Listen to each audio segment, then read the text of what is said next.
Akash, KP, Sharada ముగ్గురు కూడా గు టెంపుల్ దగ్గర భూమి వాళ్ళ కోసం వెయిట్ చేస్తూ ఉంటారు. కేపీ, శారద ఇద్దరు చాలా సంతోషంగా వ్రతంలో కూర్చోవడం కోసం, భూమి ఆకాష్‌ల చేత వ్రతం చేయించడం కోసం ఎదురు చూస్తూ చాలా సంతోషంగా ఉంటారు. ఆకాష్ కూడా వాళ్ళిద్దరూ అలా కలిసి ఉండడం చూసి చాలా సంతోషంగా చూస్తూ మెట్లపై కూర్చొని ఉంటాడు. మరోవైపు అపూర్వ, సూర్య, నక్షత్ర ముగ్గురు కూడా మాట్లాడుకుంటూ ఉంటే భూమి చాటుగా వింటూ ఉంటుంది.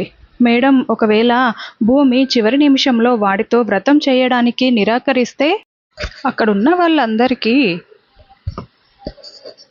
అక్కడ ఉన్నది గగన్ కాదు ఆకాష్ అని అర్థమైపోతుంది. నిజం బయటపడిన వెంటనే నేను నా డ్యూటీ చేస్తాను, ఆకాష్ని అక్కడికక్కడే అరెస్ట్ చేస్తాను అని సూర్య చెప్తూ ఉంటే భూమి ఇదంతా చాటుగా చాలా షాకింగ్గా వింటూ ఉంటుంది.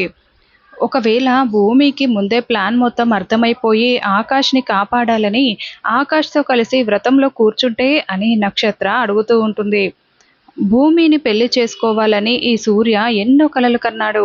పాపం ఆ కలలన్నీ కూడా కల్లలైపోతాయి. భూమిని పెళ్లి చేసుకోవడానికి తనకున్న ఒకే ఒక్క అవకాశం పోయినట్టే అని అపూర్వ చెప్తూ ఉంటే భూమి మరింత షాకింగ్గా కళ్ళు పెద్దవి చేసి మరీ వింటూ ఉంటుంది. నో మేడం, అలాంటి సిచ్యువేషన్ రాదు. ఖచ్చితంగా వాడు ఆకాష్ అని నిరూపిస్తాను. నా చేతులతో నేను వాడిని అరెస్ట్ చేయిస్తాను కదా! ఆ తర్వాత ఎలాగైనా సరే శరశ్చంద్ర సార్ మనస్సుని గెలుచుకుంటాను. ఆయన్ని ఇంప్రెస్ చేస్తాను. అప్పుడు భూమిని పెళ్లి చేసుకుంటాను అని సూర్య చెప్తూ ఉంటే సూర్య అంత పెద్ద కుట్ర విన్న భూమి అయ్యో దేవుడా, ఏంటి ఇలా తయారయ్యారు అని అనుకుంటూ టెన్షన్ పడుతూ ఉంటుంది.